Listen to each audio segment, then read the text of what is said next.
"May I help you?" came his deep, throaty voice. I swear I would have been turned on if it wasn't for the anger brewing in me. "As a matter of fact, you may." I bit out angrily, squaring my shoulders while folding my hands against my chest. My eyes held his stare. Killian pulled away from his table. He carelessly tossed the quill pen in his hand on the table, his eyes coldly sizing me up. "First and foremost, you are to knock and wait for my response before abruptly barging into my office," he warned, glaring coldly at me. "And secondly," he placed his hand under his chin. "When addressing me, you lose that damn tone." His voice was brutally cold, which only seemed to aggravate me further. "What do you want?" I held my stance, still locking eyes with him. "I'd like to think I am not a prisoner in my own pack. I've been here for days now, and I haven't stepped out of my chamber, not once, let alone left the castle walls. You know, I am not a dog that you can keep locked up in its cell." I held back the last word, adding stubbornly. He was shameless, not a single remorse in his eyes after I caught him with his damned lover. My heart burned, and I couldn't stop the tears that gathered in them, but my gaze refused to leave his. "So, what are you saying?" I felt his eyes wander over my body, keeping a straight face. "Firstly, I hate having my meals alone in my chamber. I want to go down like everyone else," I said, forcing my emotions out of my voice. Killian's cold eyes regarded me thoroughly. For a split second, I thought I saw a flash of emotion stalk his amber eyes. "That was impossible, though. Fine, I'll have that taken care of." He retracted his stare from me, shifting it to the pile of papers on his table. "If that is all, you may take your leave now." "No, I still have more to say." I remained fixed on my spot, releasing an exhausting sigh. Killian's gaze met mine again. He folded his hand on his chest. "What?" He gestured with his hands. "I want to leave the castle." And, before I could finish my sentence in peace, Killian's deep voice interrupted me. "Leave the castle." His eyes were turning dark, anger taking a toll on his voice. I nodded, trying to hide my fear. "Yes. My chamber feels suffocating. I want to see the pack and be able to take strolls, receiving some fresh air." His eyes softened as soon as I was done. But as usual, his expression was stoic. He was silent as if considering my words. Finally, he nodded again. "That is also fine. I will arrange something with Rhiannon. You can leave now." "I still have more to say," I voiced, hearing my own words echoing in my head. Killian seemed pissed. Very pissed, like he couldn't wait for me to just vanish from his sight. "What now, Sheila?" His voice was getting sharper and pointer, losing his patience. "Even though you hate me, and do have a lover beside you," I paused, finding the right words, as Killian seemed interested in what I had to say. "I am still the Luna of this pack, and I want to be involved in everything that concerns the pack." I was surprised he didn't reproach me. "In what way?" I drew in some air. "I could be involved with the pack's training." His eyes ran over my body for the briefest seconds before he spoke. "No." "Why?" My lips rushed a response. I really wanted to train.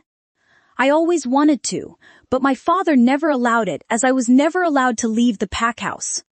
It was bad enough that I didn't have a wolf like other wolves. I was already at a disadvantage. The least I could do was learn how to defend myself being the Luna of this pack. "Because I said no," he growled, stopping any further argument. "I really don't understand you. What do you want from me?" "I am the Luna of this pack. It has been bad enough that I've been silently rejected by my mate who has a lover.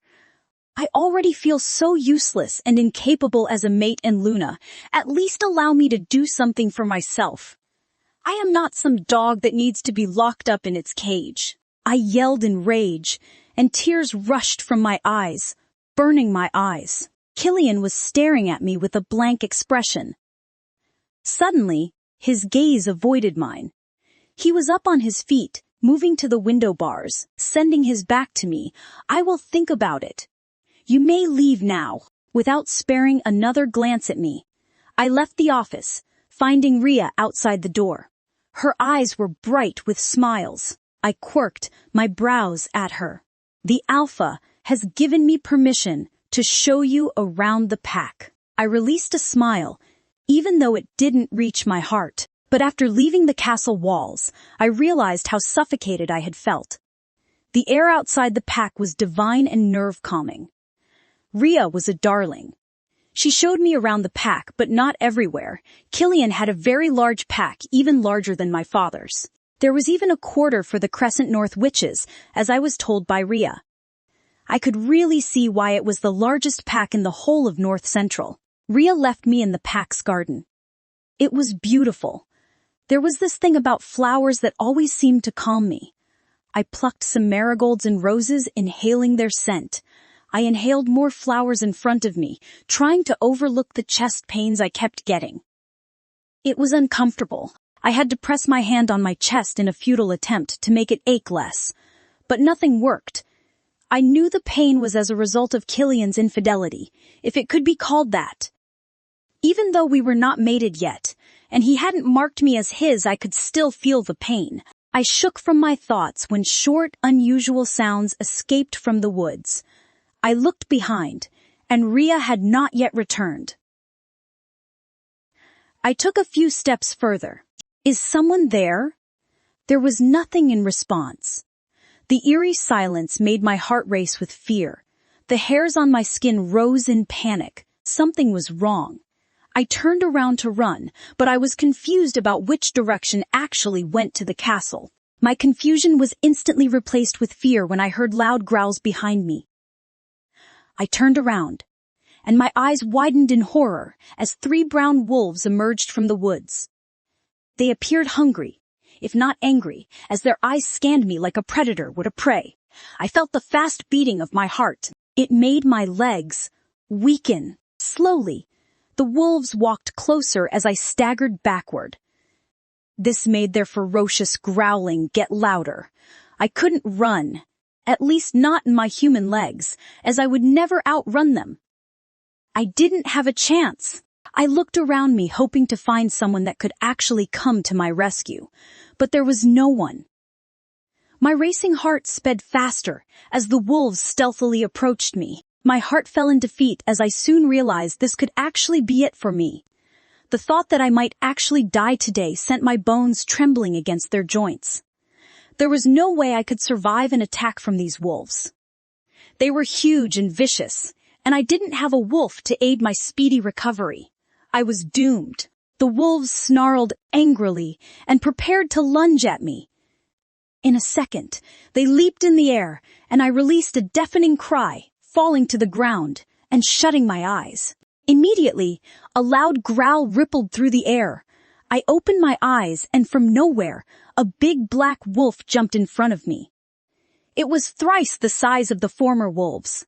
The wolf tilted his head and glanced my way as if inspecting me to see if I was hurt. His eyes were glowing a brighter shade of yellow than the sun. Killian. I recognized those gazes. His attention was pulled away by the growling that sounded from the wolves. They were more than ready for a fight. Killian's burning eyes found mine again, and suddenly I heard his thundering voice in my head. "Run, Sheila! Run!" I was frozen on the ground. I wanted to move, but I couldn't get my legs into motion. Killian's hard gaze met mine again, and he yelled more frustratedly in my head, "Shift now!" It was a command from my mate and Alpha, which I was obliged to obey. But that was something impossible to do. I couldn't shift. I didn't have a wolf, and Killian didn't know that. His eyes narrowed on me confusedly. When the 3 wolves launched forward, pouncing on Killian, I let out a frightened cry. I couldn't understand why I felt uneasy. My mind constantly going back to Sheila. Riker's restlessness kept intensifying, and it was driving me insane. I couldn't focus on my work properly, and I kept experiencing pain from the dark hole in my chest. It was unbearable. I left my office and headed to Thea's chamber, where I've been for several hours now. Being near her was usually like medicine to my soul. Somehow, her presence always seemed to make the pain from the cursed hole in my soul bearable. But these days, it was almost as if the dark hole had come alive, and nothing was working. Not even Thea's presence. Not even the healer's potions. Nothing. I was on the bed with Thea beside me when I was mind-linked by Mason. His voice echoed within the walls of my mind in a frenzy. "Alpha, the pack is under attack!" He rushed in a sentence. I jolted from the bed immediately. Thea was up beside me. "What?" I snatched my clothes from the floor, wearing them in a hurry. "Who are they?" "Rogues," he replied quickly. My eyes flashed rage. "Mason, get the warriors and head to the pack borders. We must stop them before they get into the pack." "All right, Killian." He disconnected with me. I mind-linked Adam together with the pack army, ordering them to spread out to the borders, while some of the warriors swept through the pack, and the others should ensure the pack members were taken to safety. I was about to link Alan when someone connected to me. Brielle's panicked voice flooded my mind. "Alpha, something was wrong." Riker and I felt it. He had begun to growl angrily. "What is it?" I felt my chest tighten in a knot, awaiting her frenzied voice. "It is Luna. She..." At the mention of Sheila, I cut her off, a strange emotion exploding within me. Fear. "What happened to Sheila?" I roared. I didn't even realize I was yelling aloud while speaking through the mind link. Someone sighted some rogues heading north to the garden, and Luna was there. Rhea left her for only a second at the garden. "I am on my way there," but before Brielle finished her words, I cut her off again, my legs having a kind of life of their own, hastening to the door. I could hear Thea's voice speaking, but I could care less what she had to say. I needed to get to Sheila. She was in danger. The instant I reached outside, I gave Riker control and shifted into my gargantuan black wolf. We sprinted off, heading towards the pack garden. It was far away from the castle. Why did Rhea take her that far? I wanted to lash out on her, but Riker growled in my head. This wasn't the time for that, human. He was right. This wasn't the time for that. I reached the pack's garden. From afar, my eyes zeroed in on Sheila. She was on the ground, circled by 3 roguish wolves who had already leaped into the air to attack her. Riker let out a powerful howl as he raced closer to Sheila. Riker's eyes went completely red. Without being told twice, he lunged at the wolf who was a second away from descending on Sheila. Riker's sharp claws pierced the wolf, and with his elongated canines, he bit another wolf, tossing them against the rough earth. We landed on our paws, and so did the 2 wolves who were already bleeding. The third one was beside them, glaring at my wolf. Riker took his stance in front of a terrified Sheila, tilting his head to inspect her body for any injuries. Thankfully, there was none, but Riker and I still felt the immense rage pumping in our veins at the rogues who dared touch what was ours. "Run! Sheila, run!" I sounded loudly in her head with Riker's voice. Her round blue eyes were stuck on mine. She was trembling really hard but couldn't move a muscle. We felt the urge to wrap our arms around her, but I had guarded eyes on the wolves who had begun to move closer to us. "Sheila, shift." It was a command that would force her wolf to control her, but nothing happened. She didn't shift. Instead, more fear found her blue irises. "Sheila," I called. She looked so scared I wished I could rush to her side. I can't shift." She spoke quickly, which confused me. "What do you mean you can't?" I wanted to ask, but now wasn't the time. I turned my bloodshot eyes on the wolves who lunged at me. In swift motion, I sent my claws deep into one of the wolves, tearing it up. I sent my canines into the head of the second, separating them from their bodies, while snapping the neck of a third. Many rogues emerged from the woods, and I kept fighting. Soon, Alan, Adam, and some of my pack warriors joined in the fight. Get Sheila out of here!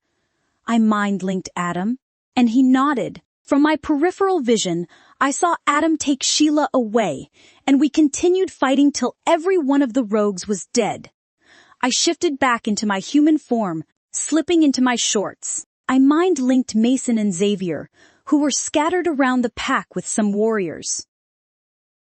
"How is the situation over there?" I asked. "They are all dead. We are sweeping through the pack borders now.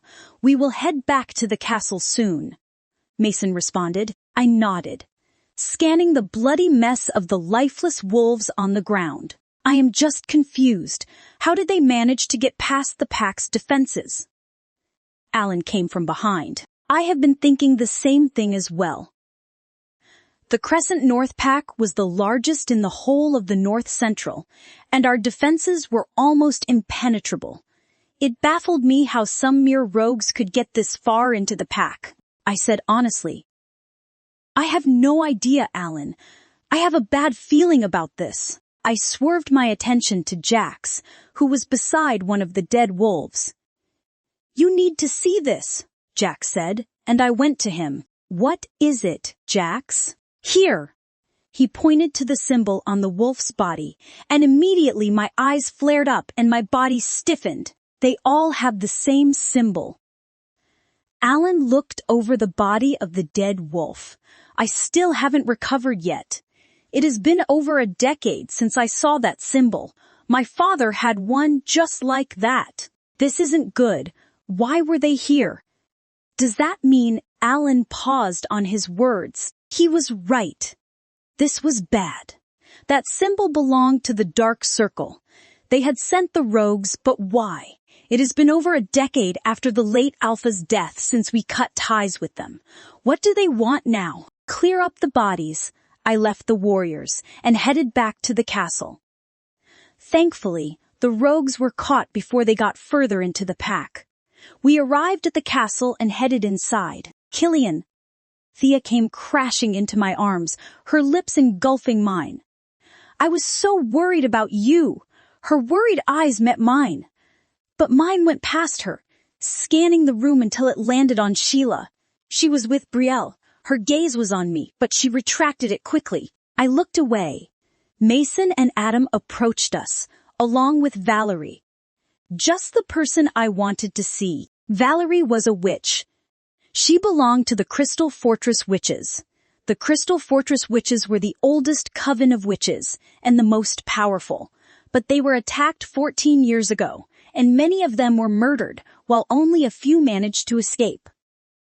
Valerie was one of them. Did you see it? This wasn't a mere rogue attack. They were sent by the Dark Circle. She concluded. What do they want now? The only link that had existed between my pack and the Dark Circle was no more, and that was my father.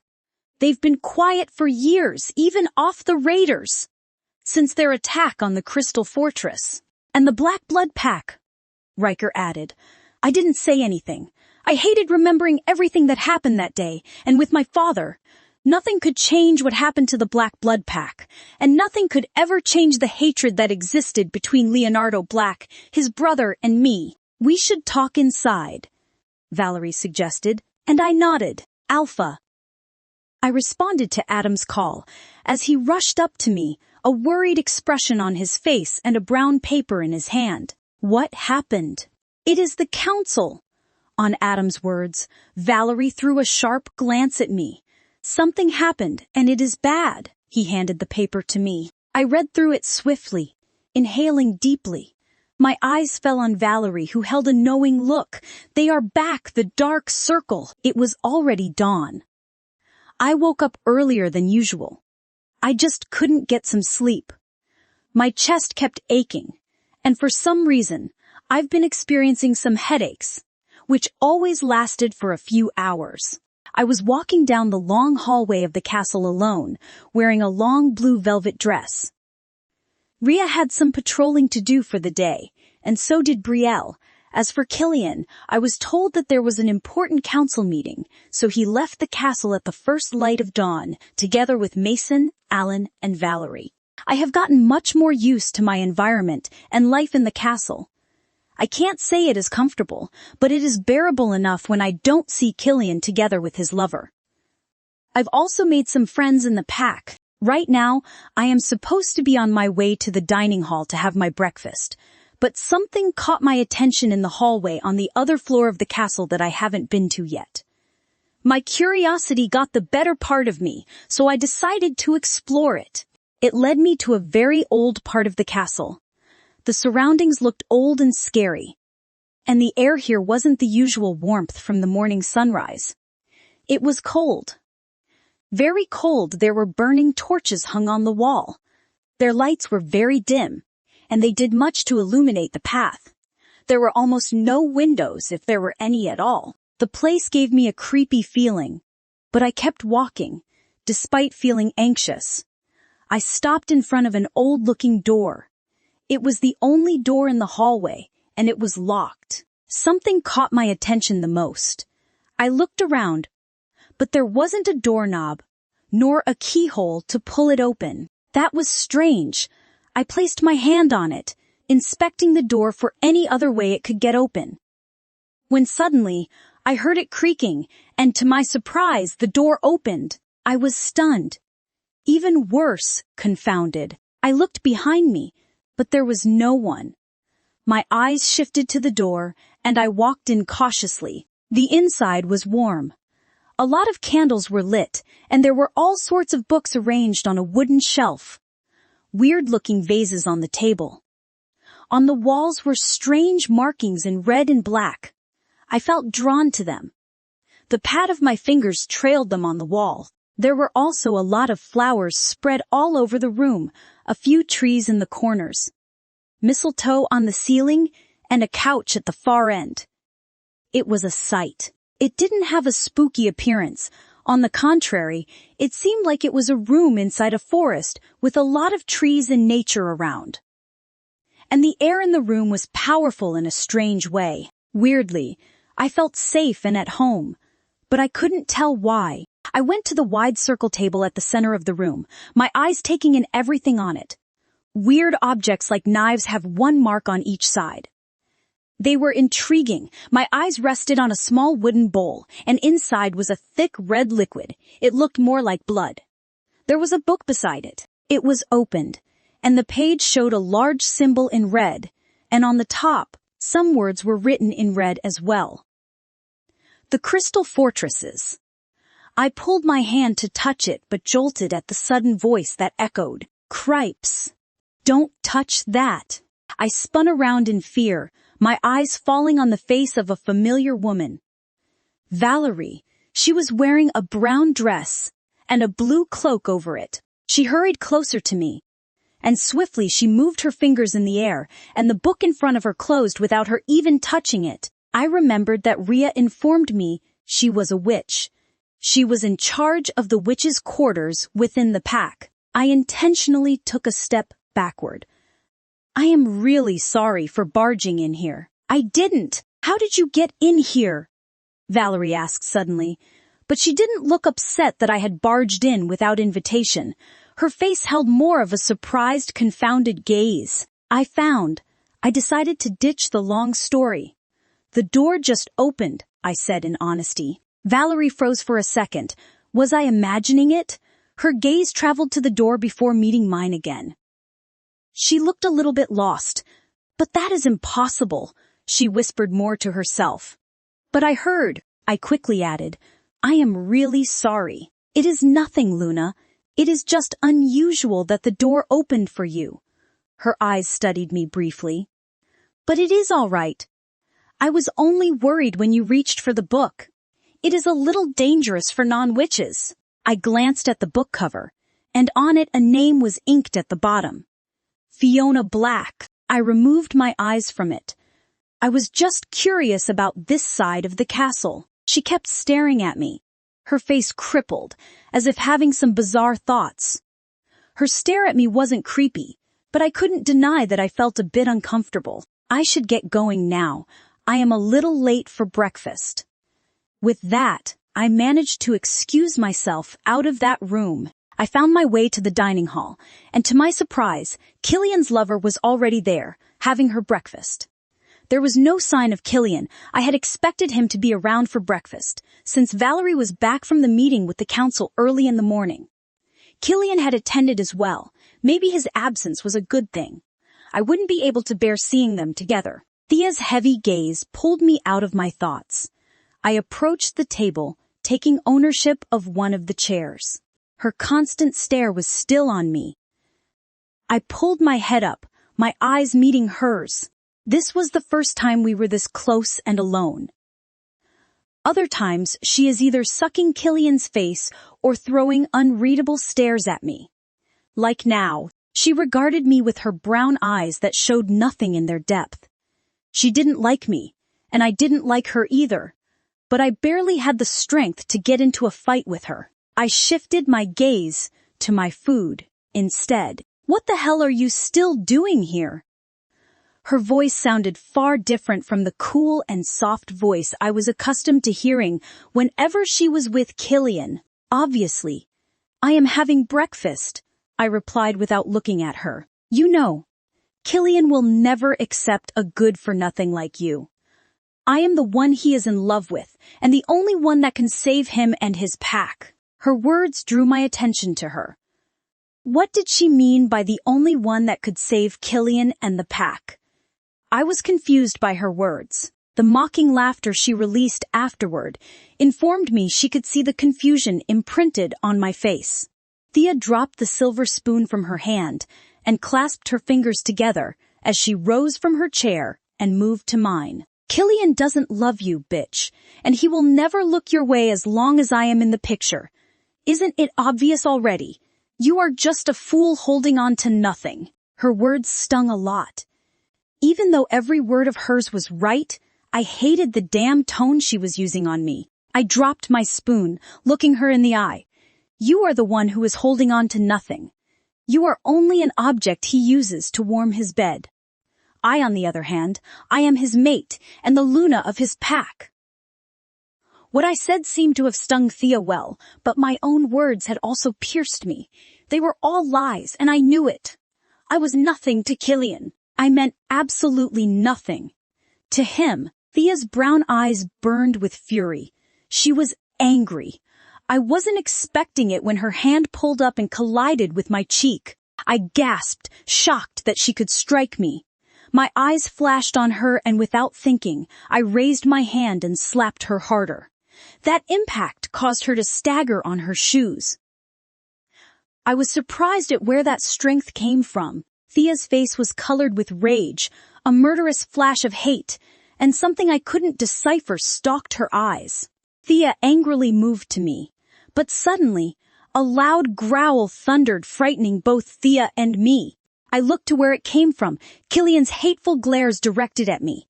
In swift motion, he was before me, his large palm crashing harshly against my cheek, causing me to collapse on the floor. "My mate hit me. The heroine is currently facing a difficult situation and needs your support.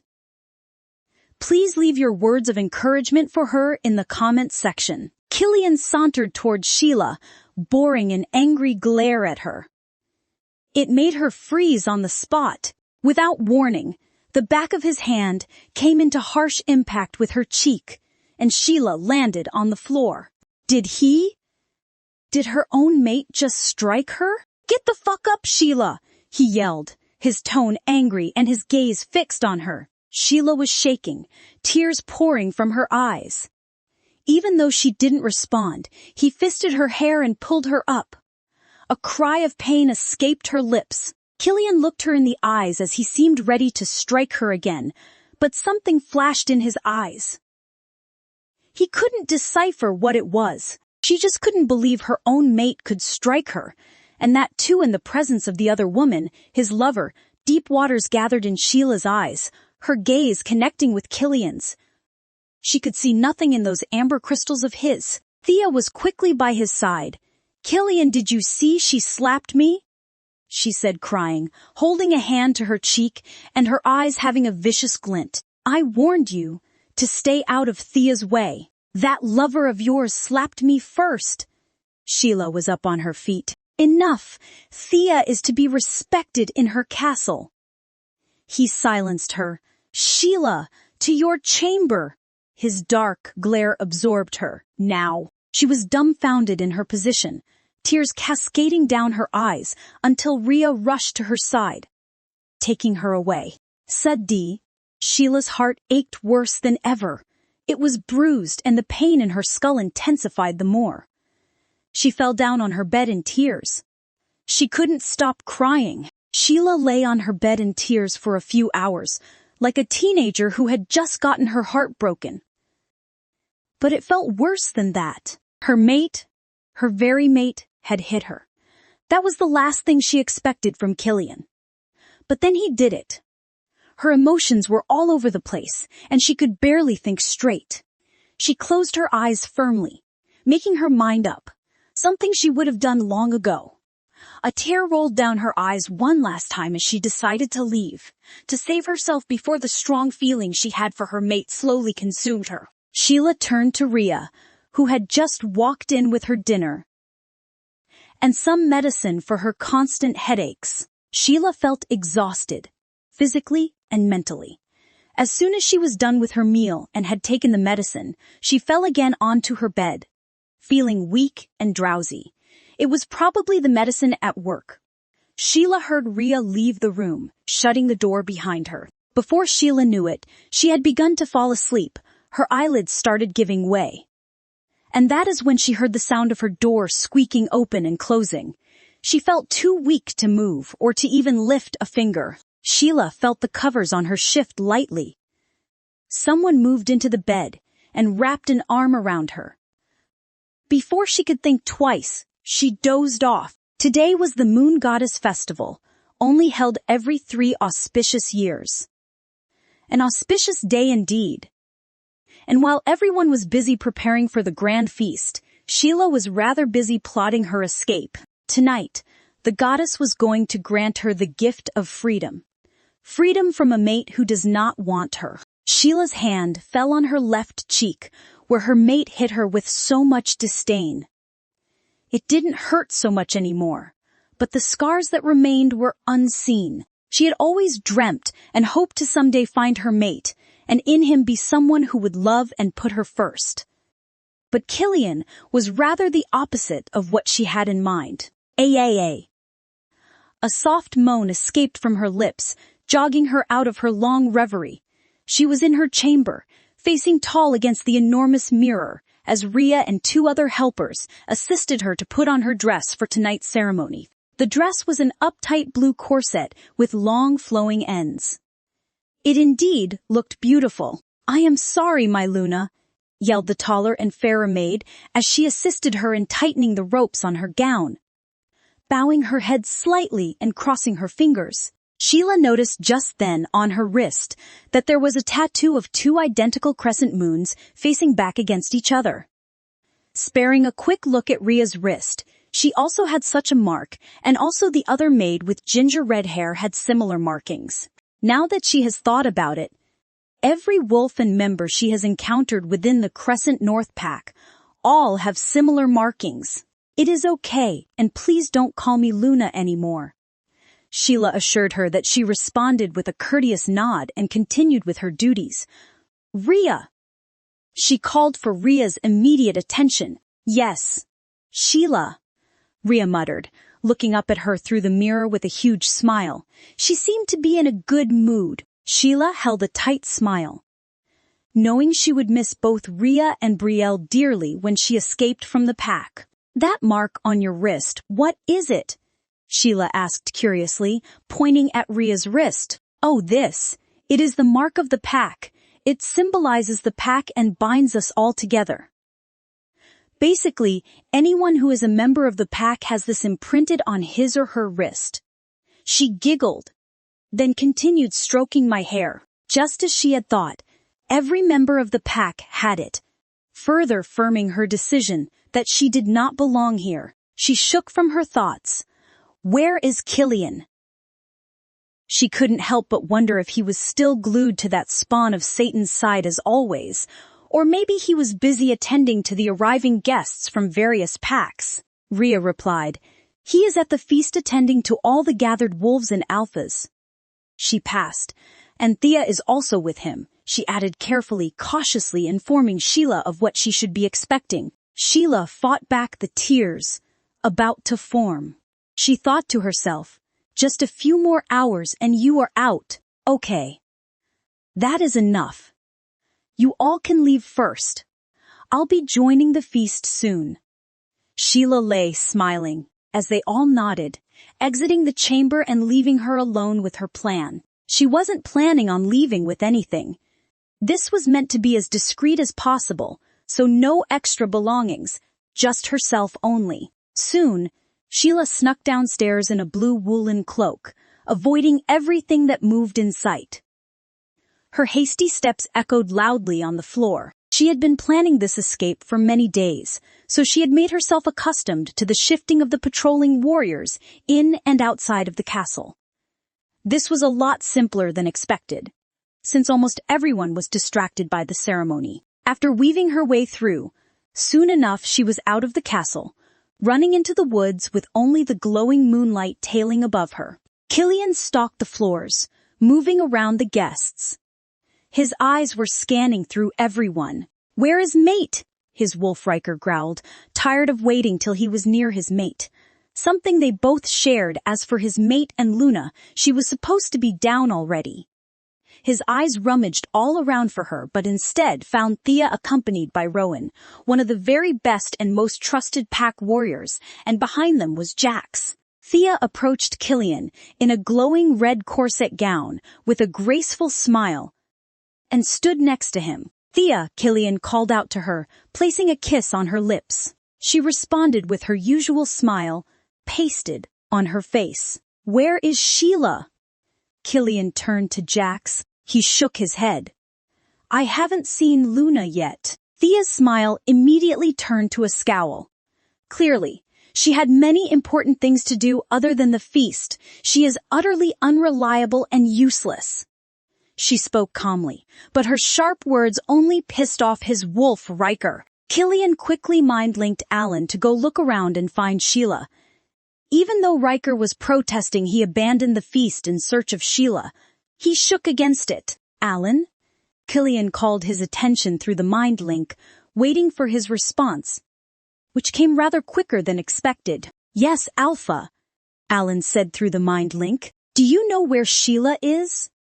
Killian questioned him through the mind link. "No, Alpha," Alan replied, and after a moment he added, "Rhea said she thought Luna joined you hours ago. She also doesn't know where she may be." A growl erupted from Killian's, causing Thea and a few of the guests to stare at him with questioning gazes and murmurs. He instantly sent them all death stares, silencing them. "Alan, find her!"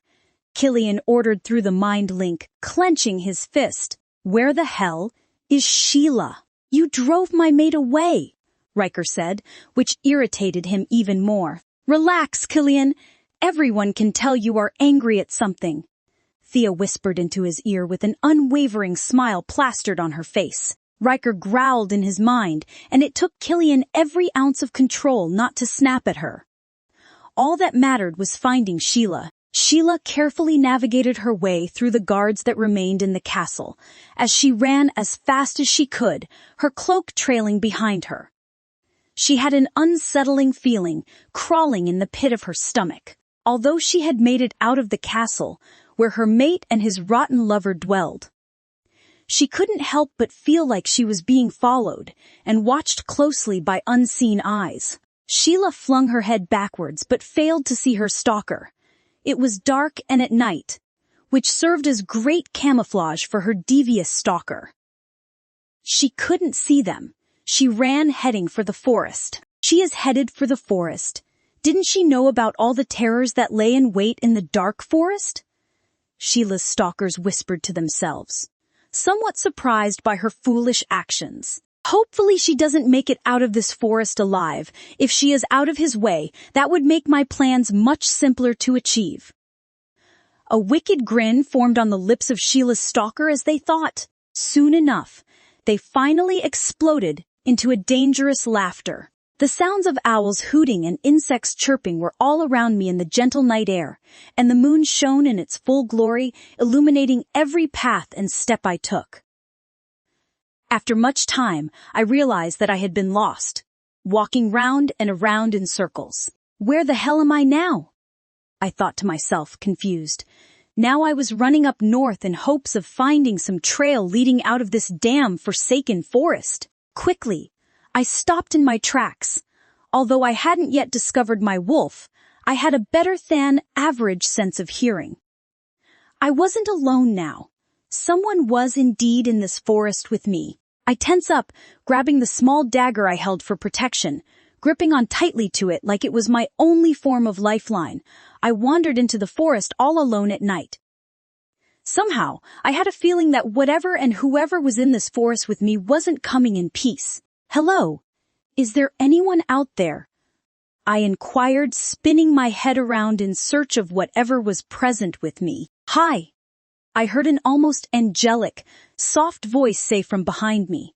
Startled by the voice, I turned around to face a pair of surreal emerald green eyes staring right at me with wrinkled eyebrows. Fuck! I screamed. You almost ripped my heart right out of my chest. I swallowed some air, regaining my composure and stance. My bad. That wasn't really my intention. I was passing through and I noticed someone taking what seemed like a fucking midnight stroll around the forest. Are you crazy? Do you have a death wish or something? You should know you shouldn't be out here alone at night? His emerald green eyes searched the place. He had slick black long hair that was trimmed right below his ear and a well-chiseled jawline. First of all, I am not insane. I saw him roll his eyes while he murmured something. I am just not really sure what it was. And secondly, what makes you think that I was just taking a fucking stroll? I was trying to run away, I retorted, not lowering my small dagger held to my chest. Well, whatever it may be, we better leave right now unless you want to end up dead, he suggested, still looking around a bit frantically. What exactly do you mean? No, who are you? I asked, getting confused about what was actually going on. The buzzing sound of flies was growing nearer. I am afraid there is not much time for that. They are approaching, he said, placing his hand at the head of his sword and studying the environment. I had a lot of unanswered questions. Who was he and what was coming? I don't understand what was happening. My words were brought to an abrupt stop by the sound of his sword. Unsheathed. They are here. He looked straight at me with his emerald green eyes. Who is here? I quickly asked him. He looked at me like I had asked the most stupid question he had ever heard. Don't you know where you are? When I couldn't reply, he shook his head. This forest belongs to some rogues. Believe me when I say they are dangerous. He looked around again. They're coming. We need to move now, he replied. How could he tell? Before I could ask, his green eyes shut me up. We do not have the time for unnecessary questions. We need to get moving now, he said. A series of howls went off from all around us and jumped behind him. I suggest you shift into your wolf and start running and don't look back, he yelled quickly after pushing me out of the way and shifted into his wolf, his eye changing from its usual green gemstone color to a golden yellow color, reminding me of someone I'd rather not think of. It was his fault I am in this situation. I obeyed the green-eyed stranger, but since I couldn't shift, I ran for my life. I could hear his wolf trailing behind me, accompanied by howls of the rogues that wanted us for dinner, but that was seconds ago. Now he was out of sight, and I was left alone with the thick canopies of trees surrounding me. Oh, goddess! I obviously didn't think this escaping through. I heard a loud, painful howl. I wasn't sure, but it seemed it came from the stranger. The wolves might have surrounded him, or maybe injured him. I was confused whether to keep running or go back and probably die alongside him since I could barely help in any way. Fuck. I felt utterly useless. I had to go back to try and help him. If he was harmed because I didn't even try to do something, I wouldn't be able to forgive myself. So, I stopped in my tracks and headed right back. I heard growling coming from behind me, and immediately, I was blocked by a big gray wolf. I snatched a wood laying on the ground and hit the wolf, but it didn't back away. It came closer to me, cornering me up against a tree trunk, growling at me with sharp canines. It was later joined by 2 other wolves that had the same intent, to kill their prey. "Get away me!" I screamed, using my dagger to point at them all in a rather pathetic attempt to stop them from attacking me, which was failing because they kept advancing toward me. I am fucked up, I thought as the wolves made progress in getting close to me. "No, stay back!" I continued struggling, but I knew it was just a matter of seconds before I was brutally attacked and killed. Just then, one of the wolves growled and lunged at me. I looked away, covering my eyes with my hands, bracing myself for the inevitable horror that awaited me. But instead, I heard a snapping noise quickly.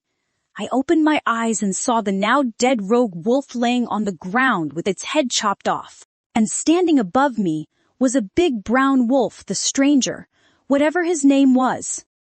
Strangely, this scene and this wolf reminded me of Killian. He mightily growled at the 2 remaining wolves, causing them to growl an equally frightening response.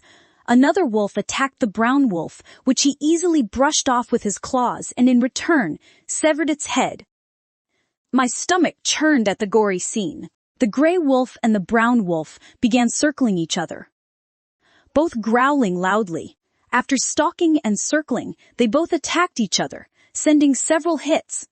But lastly, the brown wolf pinned it to the ground, growling, and the gray wolf whimpered in submission. And it was killed. He then shifted back into his human form. "I thought I told you to shift and then run, and not to look back," he said, changing into some clothes. "I didn't see you behind me, so I became worried. And against my better judgment, I came back for you," I said, dusting my clothes. "Abu, isn't that so sweet?" he said with a light chuckle. I rolled my eyes at him but found myself smiling just a bit. "Are you okay? Are you hurt?" I asked, inching closer to him. He had some blood on him, but I could tell it wasn't his. I just wanted to be sure he was okay. "No, I am not hurt. The rogues were no match at all. But you look shaken up. Let's just camp and rest for tonight," he suggested, and I acknowledged with a nod. I felt mentally and physically drained tonight from all the running for my life. It was wise to camp and rest, then continue with my journey the next day. "Stay here, I'll go gather some wood." He smiled, walking away to do that which he said. He arrived shortly, and he started a fire. While we sat there in silence, I kept looking at him. There was something about him that felt eerily familiar. "You know it is considered rude to stare, right?" He laughed, looking up at me, making my face turn red in shame. "Sorry." I quickly apologized. "It is okay. It happens quite a lot," he said with a proud smirk, which made me scoff. "And thank you, you know." "I didn't really get to say that earlier," I stated, feeling grateful for him saving my life. I wonder what would have happened if I had not run into him. I would have been dead for sure. No worries. "By the way, what is your name and what the hell are you doing out here?" "I am Sheila, and I was running away from my idiotic mate," I replied, remembering that I needed to get away from here as soon as possible before Killian and his pack found out. "I haven't heard that before. What happened now? What did he do?" he asked, looking genuinely interested. "It is what he didn't do. He doesn't love me and disregards me as his mate. To make it even worse, he has a lover," I replied to him, looking down to the ground. "Well, whoever he is a bloody fool if he lets you go." I laughed at his words, earning a confused look from him. "What?" he asked. "Nothing. Just the first time I've seen anyone address an alpha in such a manner." I tried to suppress my laughter. "So, he is an alpha of what pack?" he asked me. Alpha Killian of the Crescent North Pack, I stated. His green eyes widened for a second, nodding. His eyes twinkled with something in them. Was it amusement? I see, was all he said. I decided to ask some questions of my own. It is your turn. Who are you? And what are you doing here? My name is Morgan. Unlike you, I was actually returning to a place I haven't visited for a long time. His voice lowered a bit, and he seemed to have drifted unto his thoughts. I guess we all have our stories. It is almost daylight. Let's sleep and reserve our energy for tomorrow. Then we'll see what we can do about your situation, he said suddenly, lying down. Somehow, his last words confused me. Good night, Sheila, his green eyes on me, and it is really a pleasure meeting you, he said, confusing me all the more. I was standing at the edge of a cliff, staring at the beautiful work of nature. It was the first light of dawn, and the sun was barely rising. Birds were flying high, chirping a beautiful morning melody. The sight was simply exquisite, and he was there, beside me. I could feel his strong, minty breath brushing against my neck with his strong arms wrapped around me, imprisoning me in his arms. I felt Killian's rugged hands on my soft and milky skin as I squirmed under his touch. The sensation of sparks coursing through every bone in my body, and my moans and gasps escaped my lungs, filling the air. I heard Killian's lustful growls as he traced his hands over my full breasts and circled my pink nipples. I released another moan, feeling my need for him grow stronger. My hands were digging deeper into the back of his large body, beads of sweat on my skin. Killian's sweet lips trailed kisses down my slender stomach, journeying down to my pubic bone. His dark, lustful gaze met mine. It regarded my naked body like it was a temple that needed to be worshipped, a gift that was meant to be adored. I flushed at his stare. He climbed up to my body, sucking every inch of it, taking his time to savor every part of my body. I felt Killian's hardness at my warm entrance. I was ready to accept him. I could feel the whole of him inside of me. Killian leaned down to kiss my lips, taking my face in his hands as he began to move painfully slowly inside me. I groaned, feeling the pleasure that began to build within me. Killian pulled away to gaze down at me as my moans grew louder with the pace of his thrust. Killian, I breathe out his name, and I feel myself growing closer with pleasure exploding within me. Sheila, he moaned against my lips, and I cried out as we both found our release. He fell beside me, scooping me into his arms. The spark that ignited at the contact of our bodies felt so surreal. But I knew better. This was only a dream. Wakey, wakey! A familiar voice sounded not too far from me. It was Morgan, the stranger that saved me from the rogues who tried to attack me last night. I am awake, I yawned, physically waking up from my sleep. It was already dawn, and the sun was radiating in all its full glory. You sure do sleep a lot, Morgan smiled, putting out the fire from last night. Having a good dream, are you? He asked with a laugh. I fought the blush that nearly exposed me. Much more like a horrible nightmare, honestly. I lied. The details of my dream still vivid in my mind. It was a pleasant dream. Oh, goddess. I am still in the forest, and I bet Killian has already noticed my absence, and he and his pack are already scouting all over the place. Well, that would be if he even cares. What if he is even thrilled at the idea of my escape? That would hurt, Sheila. Don't think about that. All you need to do is get far away from here and forget about him. I scolded my thoughts mentally. A nightmare. Tell me more about it on the way, Morgan said, looking around, trying to figure out the fastest route to take to get out of here. Probably. Where do we go from here? I asked, now standing and facing him. Well, didn't you say you wanted to get far away from the forest? He questioned. Yeah, I said, answering his question. Then don't worry about anything and just trust me.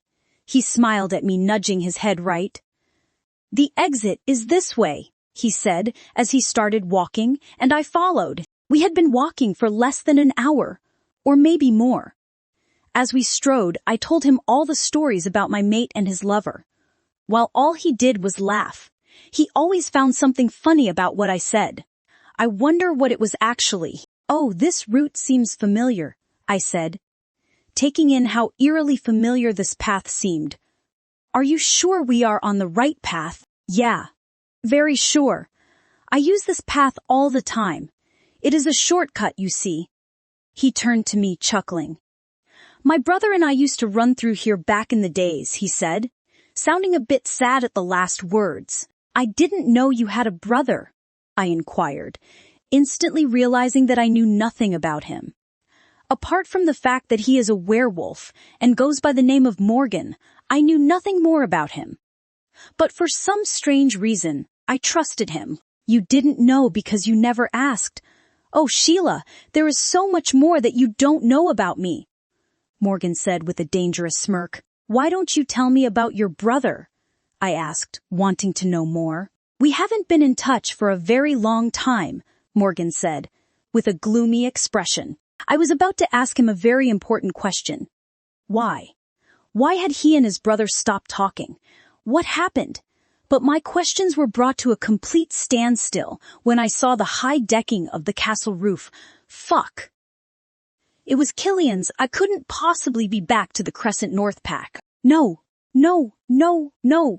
I gasped in disbelief. Why, in the bloody hell, did we come back here? Morgan said we were taking a shortcut out of the forest, but instead he led me back here, to my mate. But why? A crazed thought popped up. Was he sent by Killian to find me and to lead me back to him? You lied to me. All this while, you knew who my mate was. Did Killian send you? I sparked angrily, getting mad at myself for trusting a stranger, as if I could care less about Killian. He chuckled, but wasn't smiling. He must have noticed that I was onto his treachery. I did this for you, Sheila. I have a very good explanation for this. Trust me, Morgan quickly let out, while looking at me. You bloody swine. You just tricked me and you expect me to trust you. How foolish do you think I can be? I yelled at him. The bitter and painful feeling of being betrayed stung me hard like a bitch. I turned to leave before someone found me. But quickly, Morgan gripped my arm. Not too fast, little wolf. I am only doing all this for your good. So would you please calm the hell down? He tickled his brow before sighing. Please, Morgan pleaded, placing his right hand in his thick black hair. He claims that he did it all for my good. Liar. I don't understand how taking me back to my mate that I ran away from was for my good. It didn't take too long, and we were surrounded by Killian's pack warriors. About 20 of the Crescent North Pack wolves completely circled us, including Rowan, Mason, and Alan. I was trapped. There was no escape from this one.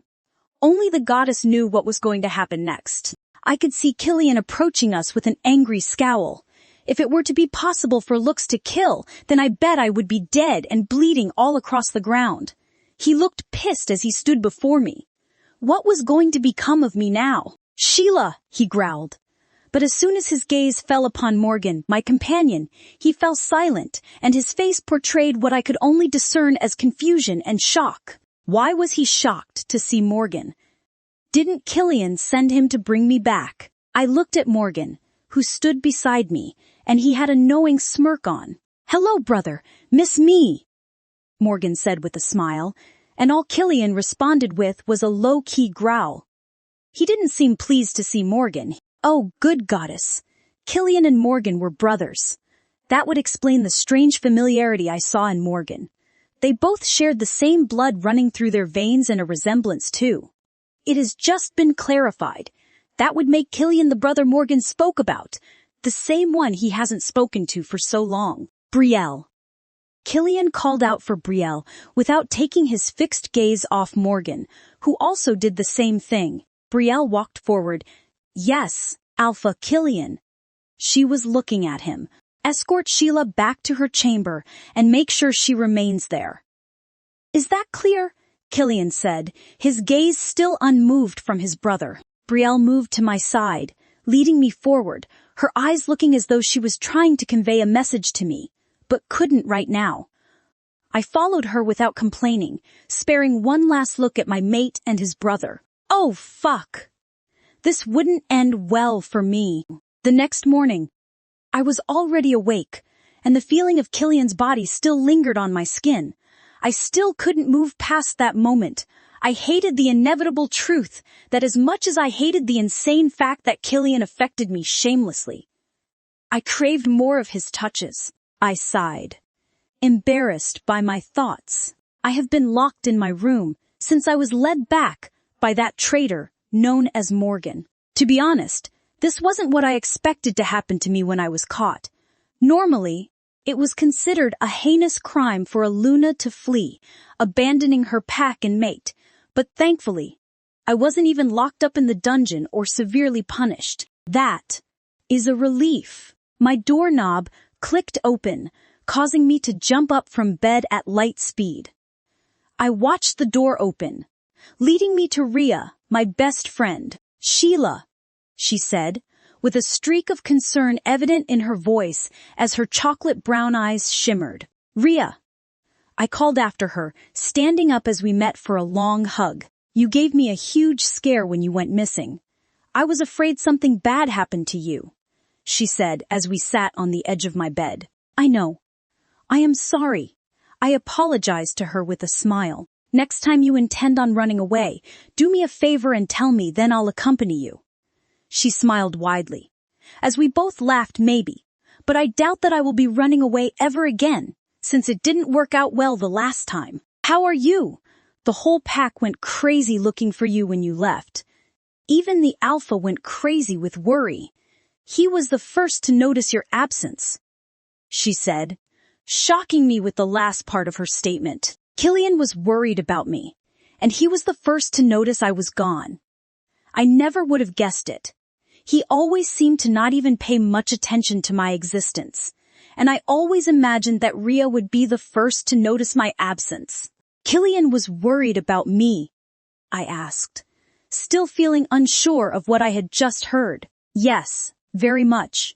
He didn't even stop for a second to rest till you were found, she confirmed, making me somehow feel happy on the inside that he at least cared and not the opposite. Quick, you need to get ready for breakfast immediately, Rhea informed me, leading me and helping me get ready and dressed for breakfast. After taking a hot bath, I got dressed in a beautiful flowery dress picked out by Rhea herself.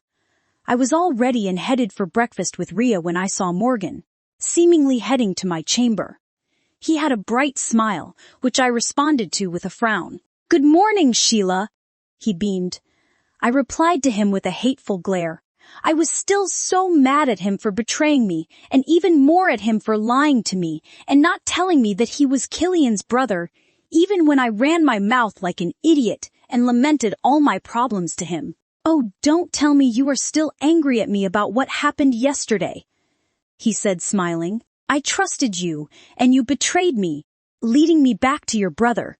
Why didn't you tell me that you and Killian were brothers? I spoke. His betrayal and lies hurt me deeply. I had to admit it. Although he had claimed that he did it for my good, I still found it so absurd to believe. It would be the same as stabbing me in the back and then telling me that it was all for my benefit. I was going to eventually tell you who I was, but if I did, you wouldn't have wanted anything to do with me. And I would have told you if you asked, he said, raising his brow. He did have a point, though. I would have wanted to run away from him the second I knew who he truly was, and I never really asked about his story. Maybe I was wrong to judge him so harshly. After all, he has been nothing but kind to me. So why did you bring me back here? I asked him, crossing my arms. Don't worry. You will figure that out later. Are you still mad at me? He asked, making a puppy dog face. He looked really cute right now, making it impossible to be mad at him. I said, laughing. Just don't do that again, promise. Morgan placed his hand over his chest, crossing it. "Cross my heart and hope for a merciful death," he stated as we both burst out in laughter. "Let's get going for breakfast. Killian behaves like a grouchy toad towards tardiness." I laughed at Morgan's words, which he used to describe Killian. He was the first I have ever seen that wasn't afraid of saying what he thought about the all-feared Alpha. Even my father was hesitant to discuss the Alpha in such terms. As we arrived at the dining hall, the servants were busy serving breakfast to Killian and Thea, who sat on the seat adjacent to him with a smile. Ugh, I hated seeing her scrawny-looking face. Although I hated to admit it, she was far from ugly. She was beautiful. Her jet-black hair was decorated with ornaments, giving highlights to her naturally pale face. But all her beauty was sadly infused with bitterness. I took a seat opposite Thea, while Morgan was seated beside me. Look who decided to join us for breakfast. If it isn't the runaway Luna of the Crescent North Pack, before I could even get a chance to take a bite of my sumptuous breakfast, Thea decided to spew her venom on me. "You should be ashamed of yourself," Thea added. She seemed pleased with herself and her words. "Why should I be? After all, I have done nothing wrong. If anyone in this room should be ashamed, it is you. After all, you are the one that serves as nothing but a plaything for Killian, so shut the hell up," I retorted at her, getting her to keep quiet for a moment. Damn, she was super annoying. "You should watch the way you speak to me," she exclaimed, seemingly hurt. I must have hit her where it hurt, and that gave me lots of ideas. "What?" "I was just telling you the truth. You mean nothing more to the pack. So just stop lying to yourself." "It is embarrassing," I said, finally taking a bite of my food. If I may add, it tasted good. "How dare you say that to me?" she said. She was fuming mad. "You could tell by the killer look she shot at me. I bet if you looked closely, you could see smoke flying out of her ears." "What happened, Thea? Can't take what you dish." Morgan let out a chuckle, drinking a sip from his cup. For once, it felt good to know I wasn't alone in my fight against Thea. Now I have Morgan. "So, you are defending her. I wonder what she must have done to have you speak for her. Tell me, did she pleasure you with her body?" "Such a tramp," Thea spoke, but was stopped by Killian in mid-sentence. "Enough, Thea. All of you keep quiet," Killian growled, causing Thea to flinch a bit. "Don't you think you are completely off the hook now that you've returned?" Killian turned to me. "You are the Luna of the pack. Running away is a punishable offense," he added, sending chills down my spine the way his gaze took me in. My body reacted stupidly to his phase, getting turned on. There was a dark, knowing glint in Killian's eyes. I looked away, my cheeks coloring up. "You will be locked up in your room till you learn to behave as a Luna should," he said coldly. We ate the rest of our breakfast in silence. I was the first to finish. Immediately I was done. I made my way to my chamber before being told to. Tight. It has been exactly 3 days since I have been locked up in my room. I wasn't allowed by Killian to leave my chamber. The only companion I had with me was Rhea, and she only made time to visit me when she was less busy, and well, Morgan too. We had gotten quite close during this time. We often met up at night so he could train me to be better at fighting. I grew to know a lot about him. He is funny and cool to hang out with. I haven't seen Killian all this time, and I am kind of glad too. I couldn't trust my traitorous body from misbehaving. Rhea had just paid a visit to the pack's physician for me. Lately, I have been feeling quite queasy. My head has been pounding so hard as if it was about to just pop up and explode. It has also been strange how I keep hearing whispers, not even able to make out what they say. But it is driving me further to the edge of insanity. I don't know how much more I could take. I just hoped this new medication prescribed to me by the physician would help. It was my last hope. I stepped out of the castle into the morning sunrise, its warmth seeping into my body. I was with Brielle, waiting for Morgan before joining the others at the stable. Morgan joined us soon enough, and the three of us gated to the stables. Many of the pack members were already on their horses. My eyes scanned around, and they fell on Killian. He was as usual with Thea, helping her on her horse. I wanted to look away before he caught me staring, but instantly, his perfect amber eyes met mine. Quickly, I looked away. Honestly, I've been avoiding him, and so has he. But I have grown used to that, especially with Morgan's company. He has been literally a good friend to me. I wonder why Killian doesn't get along with him. That doesn't surprise me, though. Killian never gets along with anybody. The only person he ever seems to crack a smile around is that whore. Just at the thought of that, I felt a nagging pain in my head. I've gotten quite used to the pain already, and the medicine Rhea gave me has been helpful. At least it releases the pain for some hours. But then the headaches and consistent whispers start again. I moved to the horse that had been prepared for me, while Brielle went to her mate. "Alan, you need some help." I turned to Morgan as his voice reached my ears. "I've got this." I jumped on my horse, and so did Morgan on his. Most of the pack members had begun riding west, most of who were ranking old wolves of the pack. Killian and his lover were at a distance, riding as well, and I was with Morgan. We were going hunting, heading west to the mountains, which were also part of Killian's territory. I was told this was a kind of tradition that had existed for the longest time in the pack. "A penny for your thoughts." Morgan voiced beside me, his hair swaying in the air. "I really don't know what I am doing here. It is obvious I am not needed around here." I voiced my thoughts. Don't get me wrong, everyone has been incredulously nice to me, but that is just it. They held Thea delicately in high regard. "I really don't know what I did to deserve this kind of fate. You are the pack's Luna and my dumbass brother's mate," he said, ticking his brows. It made me laugh somehow. He always managed to do that.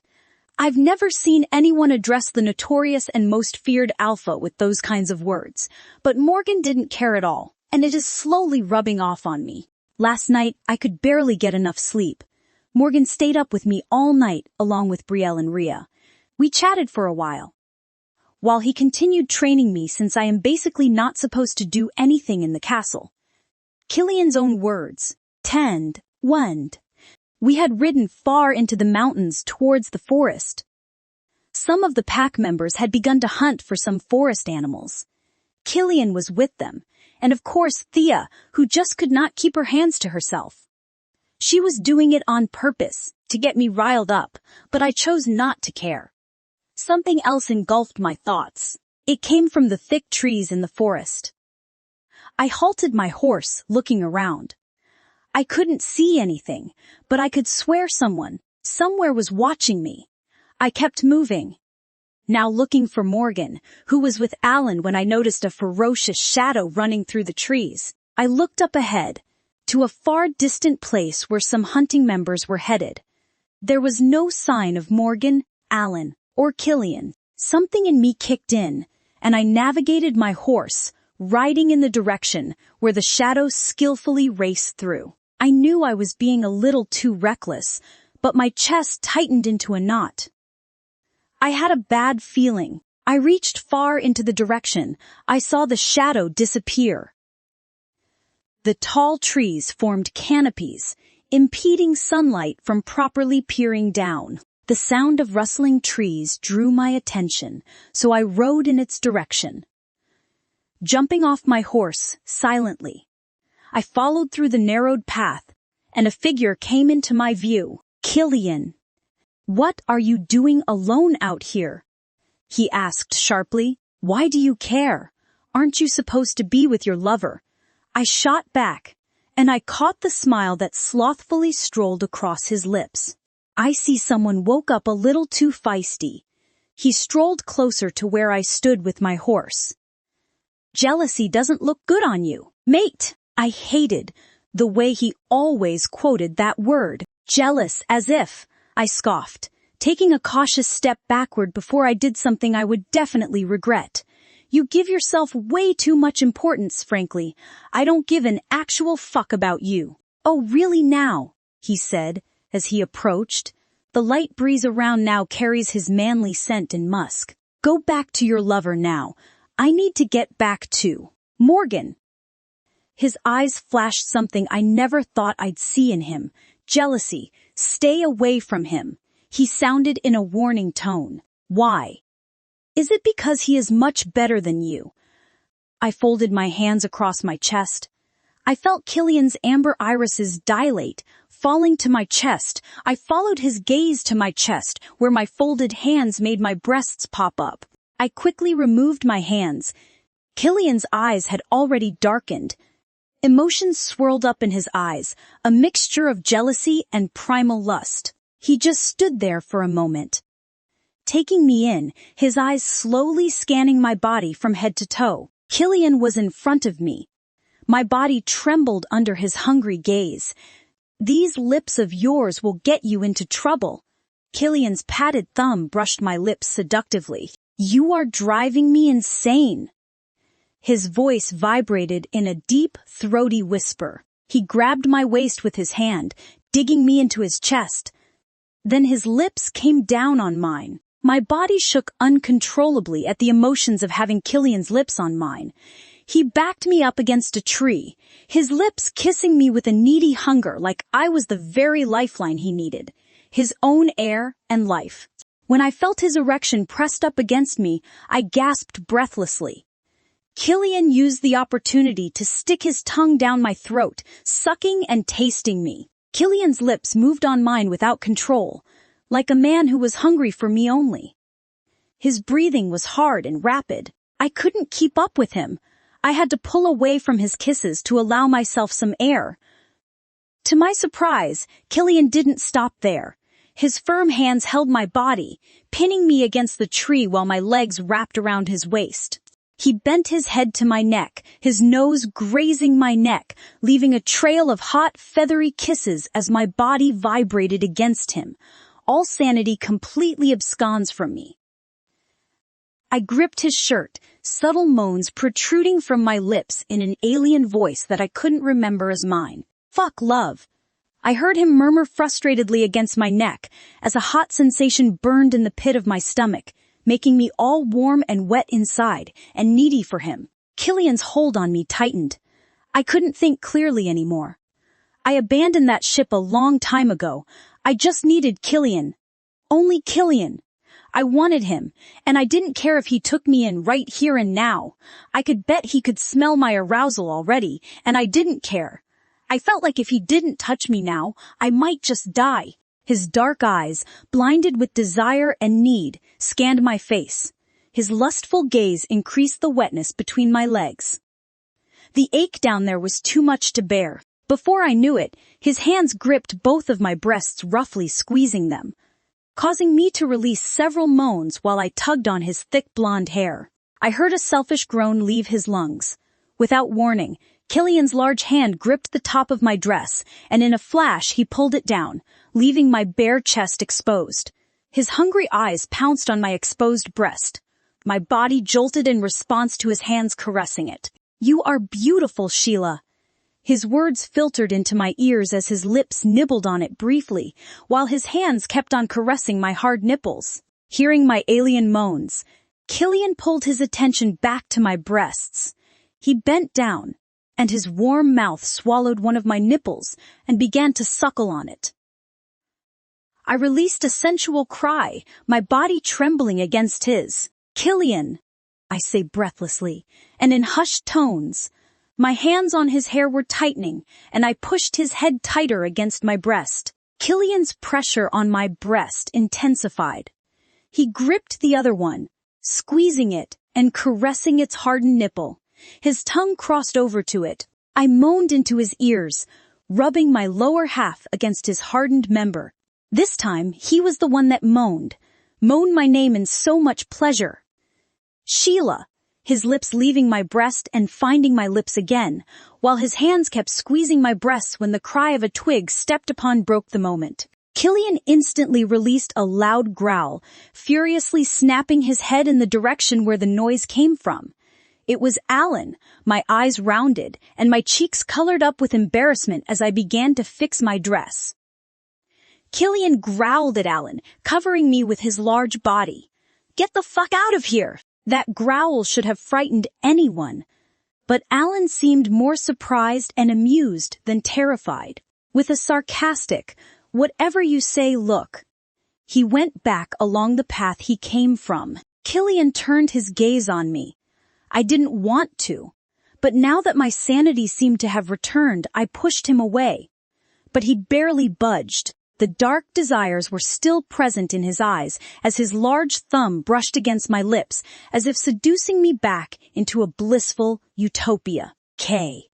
Killian, stop. My words were meant to escape, to have more control than the careless whisper they seemed to have adopted. Stop. Go back to your lover. At the mention of the last word, he froze, almost as if remembering something from the moment had ripped away from him. Like a dash of icy water had been poured on him, Killian pulled away from me. I couldn't stop the flash of hurt that was eager to stalk my blue eyes.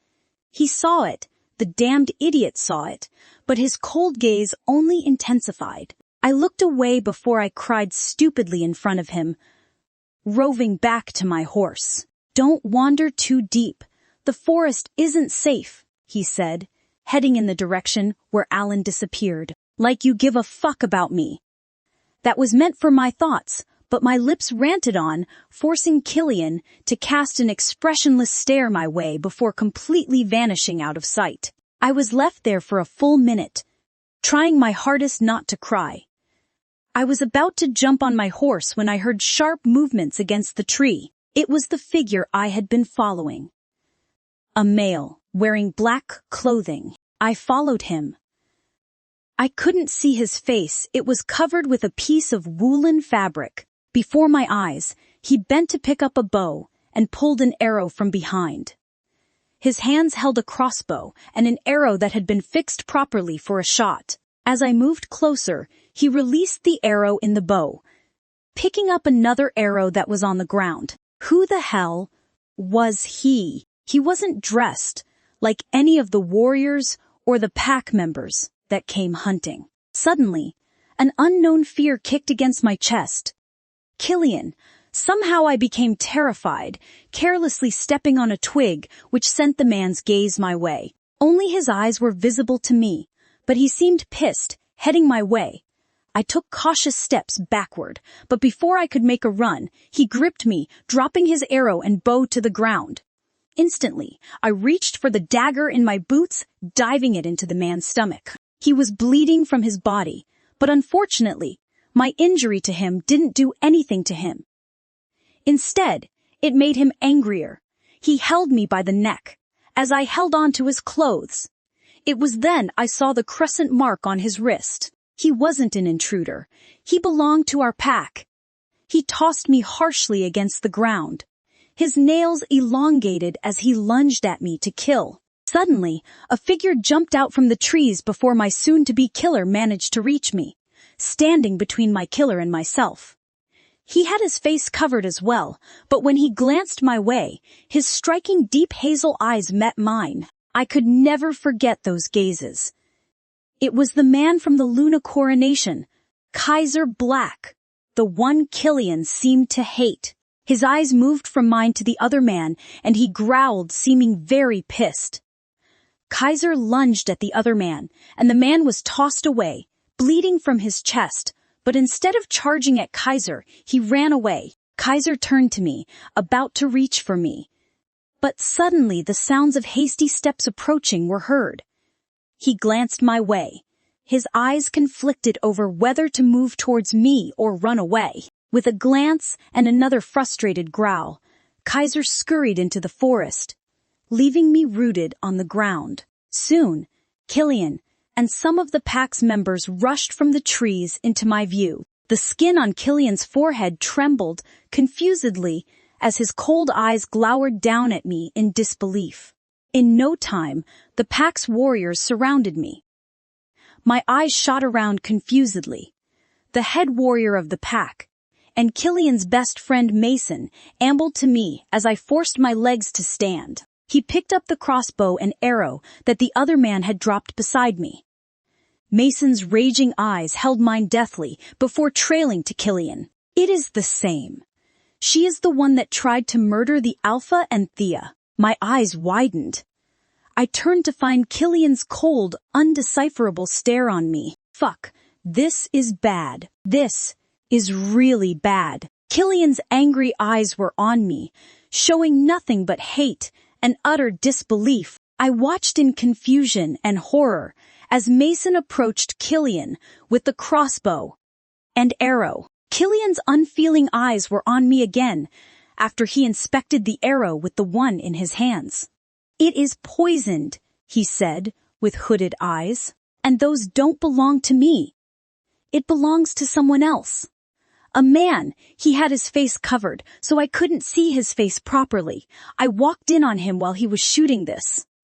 I dragged on, my heartbeat skyrocketing, when I noticed the incredulous look everyone seemed to be throwing my way. They couldn't possibly think I would really murder Killian, right?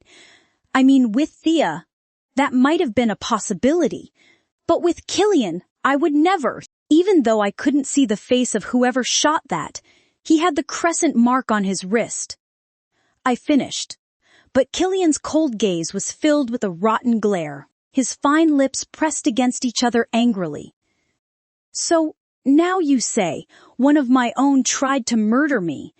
His words came slowly. I nodded, still noticing the incredulous looks everyone threw at me. The air became quiet. Killian and I gazed hard at each other. There was a defined look of pain in his eyes that killed me. A ranking pack member stalked forward. "It is obvious that is a lie.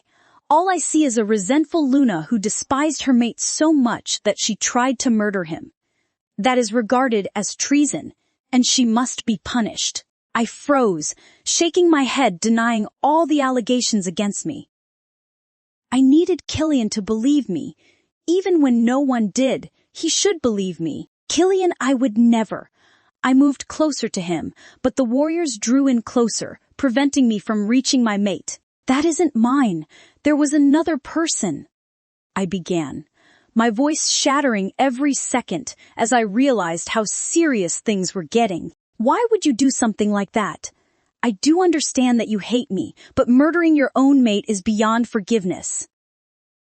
Thea moved to Killian's side. I hadn't even noticed her until she spoke. She was clutching her right hand, which was bleeding. What if Killian was hurt instead? "Have you no regard for your people?" I balled my hands at her words. She was only saying stupid things to make me look more guilty. If it was another time, I would have answered her back. But now wasn't the time. This is treason. An attempt on the Alpha's and Thea's life. If something happened to any of them, it'd be the end for everyone in the Crescent North pack. One of the pack's ranking wolves spoke, while the others concurred in an uproar. They were all furious, sending wicked glares at me. I would never try to harm my own mate. Someone else was here. He had his face covered. I silenced their uproar, my gaze never leaving Killian. I am falsely accused. I needed him to know that I could never hurt him, let alone attempt to murder him. But the look on his face told me he didn't believe me. "Killian, I swear I didn't." I couldn't help the tears that had begun to form in my eyes. Thea stepped forward. "Stop lying. You want me dead. You also want Killian dead." Gosh, I wanted nothing more than to send a slap across her face. She should just shut the hell up. Enough. At Killian's voice, everyone went quiet. "What do we do, Alpha?" one of the ranking members asked, all eyes falling on Killian. "That question is irrelevant. An attempt on the Alpha's life is punishable by death, regardless of who committed the crime. She should be executed immediately." Another one shouted. It was heartbreaking how they all seemed to want me dead. By now, Tears had begun to stream down my eyes as I connected my gaze to Killian's. Alpha. Alan stepped closer to Killian, whose gaze held mine unmovingly. Take her, came Killian's words. To the dungeon, she will be punished for her crimes. I could barely believe the words as they left Killian's lips. He turned his back on me, leaving with Thea in his arms. The other pack members seemed displeased at his words, but they nodded, staring at me with angry eyes. Mason gestured to some warriors, and they grabbed me. I didn't even bother fighting. I was taken to the familiar pack's dungeon and tossed inside, like I was a common criminal. The tears that welled up in my eyes began to fall carelessly. The look in Killian's eyes hurt me even more than his lack of trust in me. I know he didn't care about me, but I was still his mate. How could he possibly believe that I was capable of harming him in any way? The hurtful look in Killian's eyes haunted my thoughts, causing me to shed more tears. I didn't know how long I had been down here, but it felt like forever. The door creaked open. Alan and two warriors appeared. One of the warriors I recognized as Rowan stepped in. I pulled my teary eyes up to meet Alan's gaze. He didn't say anything to me, but I knew they all believed I tried to murder my own mate. Take Luna out, Alan sounded. Rowan and the other warrior moved to my side, but before they reached for my arm, I was up on my two legs, shaking. Where are you taking me to? I could tell my voice held my fear. An attempt on the life of an alpha is considered treason, and the penalty is instant death. I wanted to know my fate. Alan stopped moving. He turned to meet my gaze. What is going to happen to me? I asked as a tear rolled from my eyes. I am sorry. I do not know. Alpha Killian hasn't made a decision on that yet. He turned to the warriors. Take her. I was led out of the dungeon with both warriors on my side. We were almost at the entrance that led out of the dungeon when Killian's huge figure approached us. Everyone stiffened, bowing to him. His dark eyes were solely on me, scorching my very soul. Leave us, he ordered, his tone cold and his gaze lifeless. Alan, Rowan, and the other warrior exited from where Killian came from, leaving just my mate and me. I pressed my lips to speak, but Killian moved faster. His hands gripped my shoulder, pressing me against the wall. It was a firm yet gentle hold on my body. His face inches closer to mine, his eyes peering right into my soul as if wanting to pry the answers from my very soul. I watched him with teary eyes. Killian, please believe me. I wasn't the one who shot at you. He seemed to be studying me carefully. Then who did? He asked in a hushed whisper. Even though his lips were inches away from mine, I clung to my sanity. I need it now more than ever. There was another man. He had the mark of... He cut me off roughly. Enough with that lie. There is no way one of my own would try to take my life knowing they'd meet the same fate as me if something bad happened. Killian wasn't yelling, but his words held rage and irrefutable frustration, the same frustration that began to eat through me. This wasn't the first time I heard a repeat of Killian's words. A ranking member uttered similar words as well. How would everyone suffer the same fate if something were to happen to Killian? And how is Thea involved in all of this? Killian must have noticed I zoned out on him. His large thumb pulled my face to him. Tell me the truth now. Why on earth, Sheila? Why would you even think of murdering me? I saw the pain and rage that flashed in his eyes, but I wasn't liking my situation any more than he was. Anyone who dared attempt what you did would have had his head ripped out the second he was caught. Why did you have to put me in such a situation to choose between you and... He paused, his broken stare holding mine. I waited for his words, but nothing came. Only a careless sigh escaped his lungs. Why do you think I tried to murder you? Yes, I despise you and that whore, but believe me, I am incapable of murdering, especially my own mate. Killian, I swear I didn't do it. I began sobbing. Someone else was there. I didn't see his face, but he was the one that shot that arrow. How on earth do you expect me to believe you? I didn't see any other person there. You have to. Because he had the crescent mark on his wrist, he was a member of this pack. I repeated my words, sincerely praying to the moon goddess that he believed me. I couldn't tell the meaning of the look he held. But Killian kept staring at me, then slowly shook his head, releasing me from his hold. For your actions, Sheila Colasso, you will be confined in your room until the pack's court, and I come to a decision on what to do with you. With one last glance, he left me. Alan and the warriors returned and led me back to my chamber. I await my fate.